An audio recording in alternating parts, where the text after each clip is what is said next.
वहीं पवन खेड़ा को supreme court से बड़ा झटका लगा है। सुप्रीम कोर्ट ने तेलंगाना हाई कोर्ट के फैसले पर रोक लगाते हुए मामले में हस्तक्षेप किया है। इस निर्णय के बाद पवन खेड़ा को कानूनी स्तर पर राहत मिलने की उम्मीदों को झटका लगा है और अब मामले की सुनवाई उच्चतम न्यायालय में आगे बढ़ेगी। ये मामला पिछले कुछ समय से राजनीतिक और कानूनी दोनों स्तरों पर चर्चा का विषय बना हुआ था। तो आपको बता दें कि सुप्रीम कोर्ट के इस आदेश के बाद संबंधित पक्षों को आगे की प्रक्रिया के लिए नए निर्देशों का इंतजार है और अब पूरे मामले पर सभी की नजरें आगामी सुनवाई पर टिकी हुई है। तो पवन खेड़ा को यह बड़ा झटका सुप्रीम कोर्ट से लगा है। मामले में सुप्रीम कोर्ट ने हस्तक्षेप किया है। अगली सुनवाई पर सभी की निगाहें टिकी हुई हैं। तो पवन खेड़ा को सुप्रीम कोर्ट ने यह बड़ा झटका दे दिया है। तेलंगाना हाईकोर्ट के फैसले पर रोक सुप्रीम कोर्ट ने लगा दी है और अब इस पूरे मामले की सुनवाई सुप्रीम कोर्ट में होगी, जिसके ऊपर सभी की निगाहें टिकी हुई हैं। तो माना जा सकता है कि सुप्रीम कोर्ट ने पवन खेड़ा को यह बड़ा झटका दे दिया है। तो इसी खबर पर ज़्यादा चर्चा के लिए हमारे मैनेजिंग एडिटर रमेश ठाकुर जी हमारे साथ जुड़ गए। रमेश जी, पवन खेड़ा को सुप्रीम कोर्ट ने यह बड़ा झटका यहां पर दे दिया है। तेलंगाना हाई कोर्ट के फैसले पर रोक लगा दी गई है और सुप्रीम कोर्ट ने इस पूरे मामले में अब हस्तक्षेप कर दिया है। कैसे देख रहे हैं?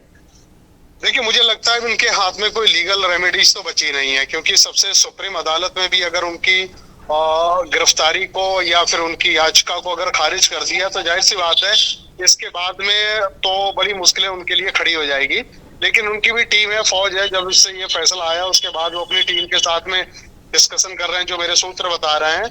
तो अब हो सकता है प्री कोई एप्लीकेशन इनकी जाए जो उनको रिव्यू करवाने की कोशिश करे कि जो फैसला हुआ है और तेलंगाना हाई कोर्ट का है उसमें जो चीजें कही गई थी तो इन चीजों से मैच करते हुए शायद उनके वकील अपनी नई कोई दलील रखे और कोई डेट वेट मिले। हो सकता है कि ऐसा हो जाए, लेकिन मुझे लगता नहीं है कि जब सुप्रीम कोर्ट ने एक बार कह दिया है तो सुप्रीम कोर्ट के पास और भी बहुत सारे मुकदमे वगैरह होते हैं, उनमें टाइम देते हैं। तो एक मुकदमे डबल सुनना, दो बार सुनना, मुझे लगता नहीं इसके ऊपर कोई फैसला होगा। गिरफ्तारी की तलवार अच्छी तरीके से टंग गई है। अब इसमें किस तरीके से कांग्रेस पार्टी इनको बचाती है वो देखने वाली बात होगी। लेकिन जिस तरीके का ये पूरा मामला है उसको लेकर तेलंगाना हाईकोर्ट ने एक फैसला दिया, अब सुप्रीम कोर्ट का इसमें हस्तक्षेप हो गया है। आने वाले समय में जो सुनवाई होगी उस पर भी सबकी निगाहें टिकी हुई हैं। तो क्या अब ये माना जा सकता है, या साफ शब्दों में अगर मैं पूछूं आपसे कि क्या आपको भी लगता है कि पवन खेड़ा की जो मुश्किलें हैं वो तेजी के साथ बढ़ती हुई नजर आ रही हैं?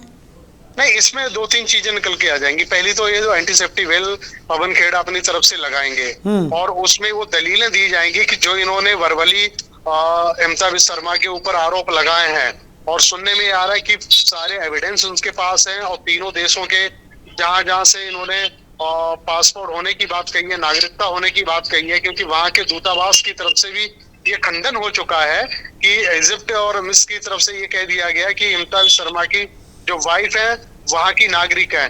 अगर वो ये सामने अगर प्रस्तुत कर देते हैं तो एंटीसेप्टिक बेल भी इनको मिल सकती है, क्योंकि मामला अल्टीमेटली उसी पे आ जाता है कि जो आपने आरोप लगाए हैं क्या आरोप वो सही है। अगर सही है तो उसके जिंदा दस्तावेजों को आपको कोर्ट के सामने प्रस्तुत करना पड़ेगा। अगर इसमें कामयाब हो जाते हैं पवन खेड़ा तो इनको एंटीसेप्टिक बेल मिल सकती है।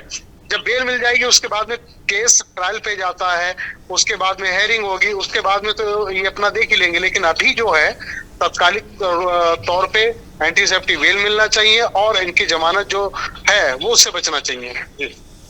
चलिए रमेश जी, हमारे साथ जुड़ने के लिए, इस तमाम चर्चा के लिए आपका बहुत शुक्रिया। तो मामले में अब अगली सुनवाई होगी और अगली सुनवाई पर सभी की निगाहें टिकी हुई हैं। पवन खेड़ा को सुप्रीम कोर्ट से ये बड़ा झटका लगा है। तेलंगाना हाई कोर्ट के फैसले पर सुप्रीम कोर्ट ने रोक लगा दी है।